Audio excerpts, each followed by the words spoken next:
Hello दोस्तों, video शुरू करने से पहले मेरे चैनल को सब्सक्राइब कर लो। आद्या जी रुद्र और आदित्य जी का अच्छे से वेलकम करती है। आद्या जी का फ्रेंडली नेचर देखकर रुद्र और आदित्य जी भी बहुत खुश होते हैं।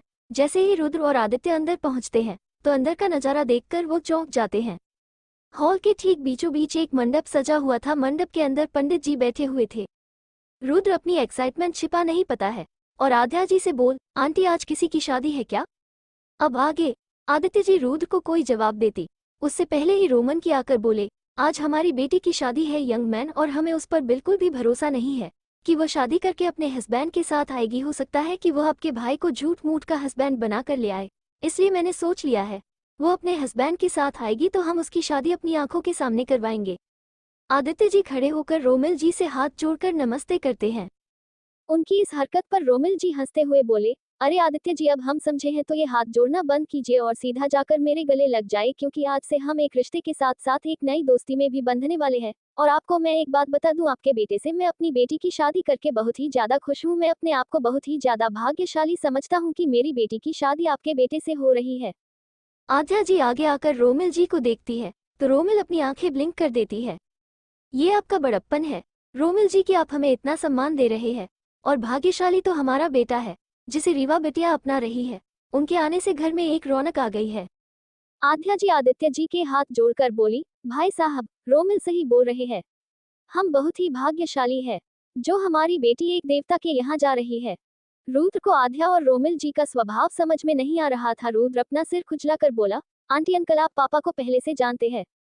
आद्या जी रुद्र के सिर पर हाथ फेर कर बोली, हाँ बेटा, शायद आपके पापा हमें भूल गए हैं, लेकिन हम इन्हें नहीं भूले और आप हमें माँ पापा कहकर बुलाए। आदित्य आद्या और रोमिल को कंफ्यूज होकर देख रहे थे। वो तो उनसे पहली बार मिल रहे थे, लेकिन आद्या जी ऐसा क्यों बोल रही थी जैसे वो आदित्य को बहुत पहले से जानती है। एक सर्वेंट आकर बोला, मैम अश्व आहूजा अपने पेरेंट्स के साथ आ गए हैं। रोमिल आद्या से रुद्र और आदित्य का ख्याल रखने की बोल अश्व का वेलकम करने चले जाते हैं। गेस्ट्स का आना शुरू हो गया था। रैबिट रुद्र से बोली, चलो मैं तुम्हें घर दिखा कर लाती हूँ। ये तुम्हारा घर है जो मुझे तुम होम टूर करवाओगी। कभी अपनी शक्ल टूर भी कर लिया करो। तुम्हारी नाक अभी तक वही टिकी हुई है, थक गई होगी, थोड़ा उसे घुमा लाओ। रुद्र चीर कर बोला, है तुम्हारी प्रॉब्लम क्या है? तुम मुझसे ऐसे कैसे बात कर सकते हो? मैं तुम्हारा क्या बिगाड़ा है? तुम मुझसे ठीक से बात नहीं कर सकते क्या? मिस्टर होने वाले हस्बैंड, रैबिट भी चढ़कर बोली, मुझे हस्बैंड कहना बंद करो। मैं तुम्हारा कोई होने वाला हस्बैंड नहीं हूँ। मेरी चॉइस भी इतनी खराब नहीं है। समझी, मैं कल्कि को फोन करके आता हूँ। वो कहाँ रह गया? बहुत देर हो गई उसे, अभी तक आया नहीं, बोलकर रुद्र निकल जाता है। रोमिल और आद्या के सभी रिलेटिव भी आ चुके थे। रोमिल प्रतीक आहूजा और प्रतिज्ञा आहूजा का सेहत कर बोले, हेलो प्रतीक, कैसे हो मेरे यार? तुमने आने में इतनी देर कर दी, मैं कब से तुम्हारा इंतजार कर रहा था। नमस्ते भाभी जी, अब आपकी तबीयत कैसी है? मैं अच्छी हूँ रोमी, मेरी बच्चे की शादी है, मुझे तो आना ही था। अगर इतने सालों से उसकी शादी का इंतजार जो कर रही थी, अगर मेरा बच्चा मेरे साथ होता तो मैं रीवा शादी उससे ही करवाती। आद्या और मेरी दोस्ती रिश्तेदारी में बदल जाती। प्रतिज्ञा थोड़ी मायूस होकर बोली। प्रतिज्ञा की बातें सुनकर अश्वथ अंदर ही अंदर जल बुझ जाता है। अश्व अपने मन में बोला, इस बुढ़िया को मैं दिखाई नहीं देता क्या? मुझे क्या खुद का पिंडदान करने के लिए गोद लिया है? मेरे साथ उसे रीवा की शादी करवा कर भी तो यह अपनी दोस्ती रिश्तेदारी में बदल सकती थी, लेकिन नहीं, सिर्फ नाम का बेटा हूँ इसका। प्रतिज्ञा की बातों का जवाब देते हुए रोमन बोला, प्रतिज्ञा, मैं भी चाहता था हमारी दोस्ती रिश्तेदारी में बदल जाए। अब होनी को कौन ही टाल सकता था। मैं अश्वथ की शादी रीवा से करवाना चाहता था, लेकिन रीवा अश्वथ से शादी नहीं करना चाहती, इसलिए मैंने भी उसे बोल दिया अगर वो आज 10 बजे तक अपने हस्बैंड के साथ यहाँ नहीं आएगी तो उसे मेरी चॉइस के साथ शादी करनी पड़ेगी। रोमिल की बातें सुनकर अश्वथ के दिमाग में एक आइडिया आता है। अश्वथ कुछ बहाना बनाकर वहां से निकल जाता है। अश्वथ भीड़भाड़ से दूर बाहर बरामदे में चला जाता है। वहां बिल्कुल भी शोर नहीं था और आसपास भी कोई नहीं था। अश्वथ अपना मोबाइल निकालता है, एक नंबर डायल करने के बाद बोला, सुनो, उस रोमिल मलिक की लड़की कुछ ही देर में यहाँ पहुँचती होगी। तुम्हें बस एक काम करना है, उस लड़की के साथ आए एक लड़के को गायब करना है।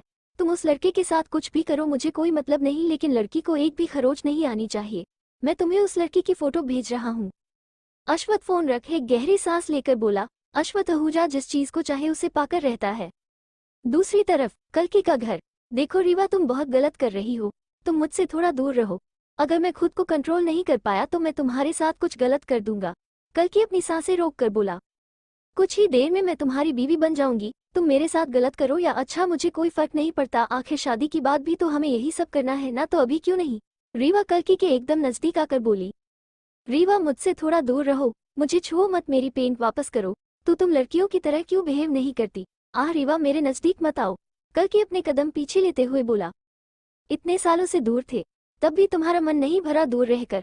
कल्कि मुझे पास आने दो, बरसों की दूरी मिटा लेने दो मुझे। कल्कि ये मस्कुला बदन तुम्हारा तुमने मेरे लिए ही बचा कर रखा था, अब मुझसे दूर मत रहो। रीवा कल्कि के सीने पर हाथ रखकर बोली। रीवा की बातों से कल्कि के गाल सुर्ख लाल हो गए थे। उसके दिल की धड़कन बहुत फास्ट चलने लगी थी। रीवा के बदन की खुशबू उसे पागल ले जा रही थी। तुम जानती नहीं रीवा, मेरे अंदर एक शैतान है। अगर वो जाग गया तो तुम जानती हो मुझे हमारे फासले खत्म करने में टाइम नहीं लगेगा। रीवा, प्लीज दूर रहो मुझसे। कल्कि अपनी आंखें बंद करके बोला। कल्कि की बंद आंखें देख रीवा बोली, नहीं दूर रह सकती मैं तुमसे, मुझे अपने नजदीक आने दो। जाने मन मेरे होंठों की ठंडक महसूस करो तुम।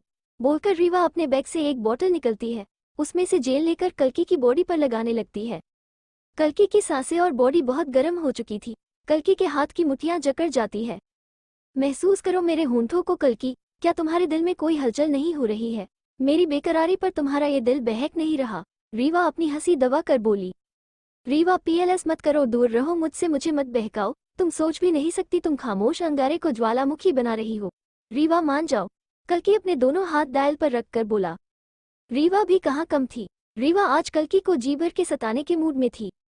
रीवा कल्कि के पैरों पर भी वही जेल लगती है, उस जेल से कल्कि को एक ठंडक का एहसास हो रहा था। ऊपर से रीवा के नर्म हाथ कल्कि को उसके होठों का टच दे रहे थे। रीवा कल्कि को अपनी तरफ पलट उसके सीने और गर्दन पर भी जेल लगती है। कल्कि की थमती सांसें रीवा अच्छे से महसूस कर पा रही थी। रीवा अपने हाथ जैसे ही कल्कि के गर्म चेहरे पर रखती है, कल्कि रीवा की कर में हाथ डालकर उसे अपनी तरफ खींच लेता है। अपनी मधोशी भरी आंखें खोल अपने होंठ रीवा के होंठों पर रख देता है। रीवा को इसकी उम्मीद बिल्कुल भी नहीं थी। रीवा कल्कि से दूर होने की कोशिश करती है लेकिन नहीं हो पाती। कल्कि की पकड़ रीवा के होंठों और कमर पर बहुत ज्यादा मजबूत थी। रीवा अपने होंठ कल्कि से दूर करने की कोशिश करती है तो कल्कि रीवा के चेहरे को पकड़ रीवा को वाइल्ड किस करने लगता है। कल्कि के गले और गालों की मसल्स देखकर ही अंदाजा लगाया जा सकता था कि कल्कि की किस कितनी पावरफुल है। रीवा को कुछ समझ नहीं आता तो रीवा भी कल्कि को फोर्सफुली किस बैक करने लगती है। कल्कि का बच्चा हुआ कंट्रोल भी अब जवाब दे रहा था। रीवा कल्कि के होठों को स्मूच करती तो कभी कल्कि रीवा की टंग को शक करता। कल्कि के हाथ रीवा के बदन पर आ जाते हैं। रीवा खुद को पीछे करने लगी लेकिन कोई फायदा नहीं। रीवा जितना पीछे जाती कल्कि अपने बदन पर पकड़ और कस देता। कल्कि, अब तुम अपने कपड़े पहन लो, 10 बजने में सिर्फ 10 मिनट बाकी है। कल्कि, कल्कि, सो गए क्या? अब इतनी अच्छी भी मालिश नहीं की मैंने तुम्हारी। रीवा कल्कि को हिलाकर बोली। हिलाने से कल्कि होश में आता है और खुलकर रीवा को देखने लगता है। विवाह अपने हाथ में जेल की बोतल पड़े बस उसे ही बुरे जा रही थी। कल्कि अपने सिर पर हाथ मारकर मन में बोला, शीट, ये तो अपना था। रीवा बहुत प्यार से कल्कि के चेहरे पर हाथ रखकर बोली, क्या हुआ कल्कि, तुम्हें कोई प्रॉब्लम है क्या? तुम्हारा चेहरा ऐसे पसीने से क्यों भीगे हुआ है? मैंने तो बस तुम्हारी बॉडी पर यह जेल लगाया था ताकि कोई भी तुम्हें छुए तो तुम्हें कोई भी प्रॉब्लम ना हो। ये चल 5 घंटे काम करेगा, 5 घंटे पूरे होने के बाद तुम मेरे पास फिर से वापस आ जाना। मैं तुम्हारी बॉडी पर ये लगा दूंगी और तुम सेफ रहोगे। तुम खुलकर सबसे मिल पाओगे, जो चाहे वो कर पाओगे।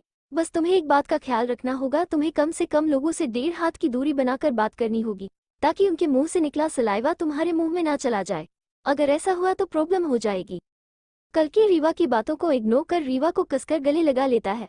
उसकी धड़कन बहुत फास्ट चल रही थी। रीवा कल्कि पर अपनी पकड़ कसते हुए बोली, क्या हुआ, मेरे छूने से तुम्हारा सिस्टम हिल गया क्या? रीवा की बात सुन कल्कि एकदम से रीवा को छोड़ देता है तो रीवा को बहुत तेज हंसी आती है। कल्कि अपने सर को सहलाकर रीवा को देखने लगता है। रीवा कल्कि को वापस से गले लगाकर बोली, तुम बहुत प्यारे हो कल्कि, तुमसे किसी को प्यार कैसे ना हो। एक तो तुम जानलेवा हो, ऊपर से ये तुम्हारी क्यूट क्यूट हरकतें। कल्कि के गाल टमाटर की तरह लाल हो जाते हैं। कल्कि रीवा को दूर करते हुए बोला, अब तुम्हें देर नहीं हो रही, हमें टाइम पर जाना है। तुम्हें याद तो है ना अपनी बातें, इतनी जल्दी कैसे भूल जाती हो तुम? तुम्हारे साथ तो मैं पूरी दुनिया भूल जाऊं, ये तो छोटी सी बात है। चलो बहुत देर हो गई है, बोलकर रीवा कल्कि का हाथ पकड़कर बाहर निकल जाती है। कल्कि घर को लॉक कर बाइक स्टार्ट कर रीवा को बैठने का इशारा करता है। रीवा खुशी से उछलते हुए बोली, लाइफ में पहली बार बाइक पर पीछे बैठ रही हूँ और मेरे ड्राइवर तुम हो कल्कि, इस बात की मुझे और भी ज्यादा खुशी है। वरना तो मन में हमेशा ही मैंने बाइक को धुएं की तरह उड़ाया है। आज अपने सैया जी के साथ बैठूंगी, उन्हें कस के पकड़कर। हाय सब कुछ कितना क्यूट है। चले रीवा, कल की बाइक को रेस देकर कहा। हाँ चलो सैया जी, धूम मचा दो। रीवा कल्कि को अपने दोनों हाथों से जकड़ कर बोली। कल्कि अपना सिर हिलाकर वहां से निकल जाता है। दूसरी तरफ रोमिल सभी इंस्ट्रक्शन दे रहे थे।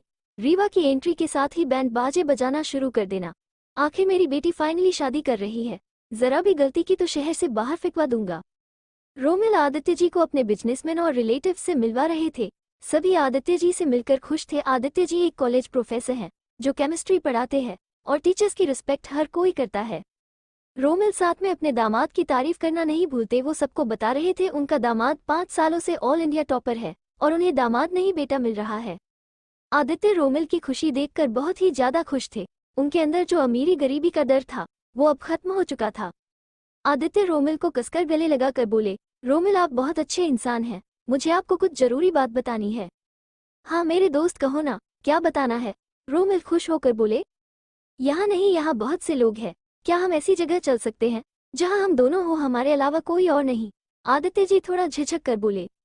रोमिल आदित्य की बात समझकर उन्हें अपने कमरे में ले जाते हैं। वो जगह सबसे सेफ थी।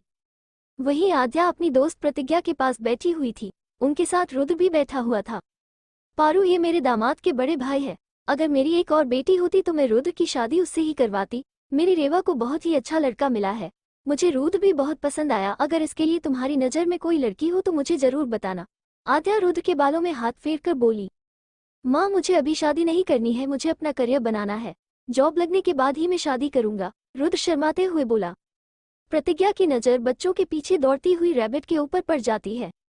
प्रतिज्ञा अपने मन में बोली, अगर मेरी बेटी जिंदा होती तो बिल्कुल उस लड़की जैसी दिखती।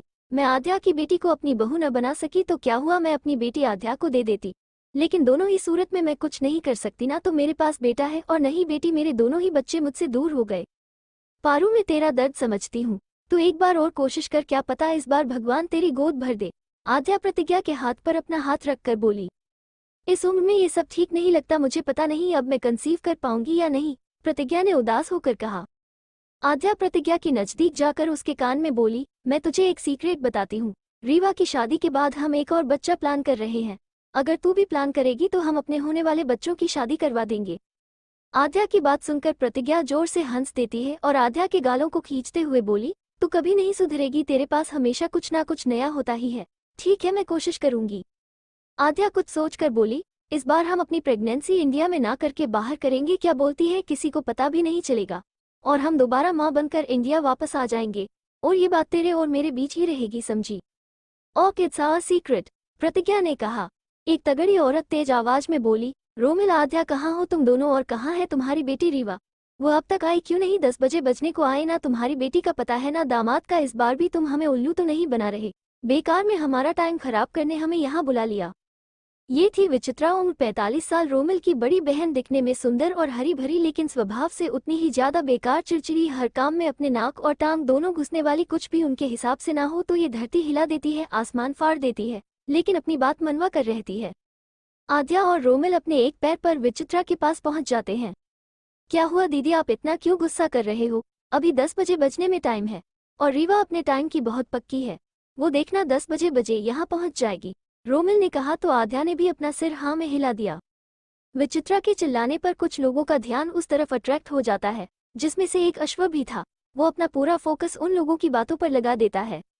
हाँ वो तो मुझे पता है, वो अपने टाइम की बहुत पक्की है, क्या वो अपनी बातों की भी पक्की निकलेगी या इस बार भी वो हमें उल्लू बनाकर सांप सूंघा देगी? विचित्रा ने कहा। अरे दीदी गुस्सा क्यों कर रही हो, 10 बजे बजने में बस कुछ ही देर बाकी है, तब तक आप चुप रहिए ना। देखिए यहाँ कितने सारे गेस्ट हैं, आप अपना और हमारा तमाशा बना रही है। प्लीज मैं आपसे विनती करता हूँ, बस कुछ देर और इंतजार कर लीजिए। रोमिल अपने हाथ जोड़कर बोले, ठीक है मैं तमाशा नहीं कर रही हूँ, मुझे बस इतना बता दे, अगर वो अपने पति के साथ नहीं आई तो तू क्या करेगा? हर बार की तरह हमारा सिर फिर से नीचा तो नहीं करवाएगा ना? विचित्रा ने कहा। इस बार पक्का रीवा अपने हस्बैंड के साथ आएगी, अगर उसने ऐसा नहीं किया तो मैं यहाँ खड़े किसी भी लड़के से उसकी शादी करवा दूंगा और उसे इस बार यह शादी करनी ही होगी। अगर उसने मेरी बात नहीं मानी तो मैं अपनी जान दे दूंगा, रोमिल ने कहा। रोमिल की बात सुनकर वहां खड़े सभी बिजनेसमैन और उनके जवान बेटों की आंखों में चमक आ जाती है, क्योंकि रीवा रोमिल इकलौती लड़की थी और पूरे बिजनेस अंपायर की मालकिन। अश्व अपनी आंखों में चमक लेकर बोला, तो तुम तैयार हो जाओ मुझसे अपनी बेटी की शादी करने के लिए, क्योंकि तुम्हारी बेटी इस बार भी अपने पति बिना के आएगी। अश्व ने इतना ही कहा था कि जोर शोर से बैंड बाजों की आवाज आने लगती है, जिसे सुनकर रोमिल के चेहरे पर चमक आ जाती है। रोमिल खुश होकर बोले, आद्या हमारा राक्षस आ गया, आरती की थाली लेकर आओ। To be continue.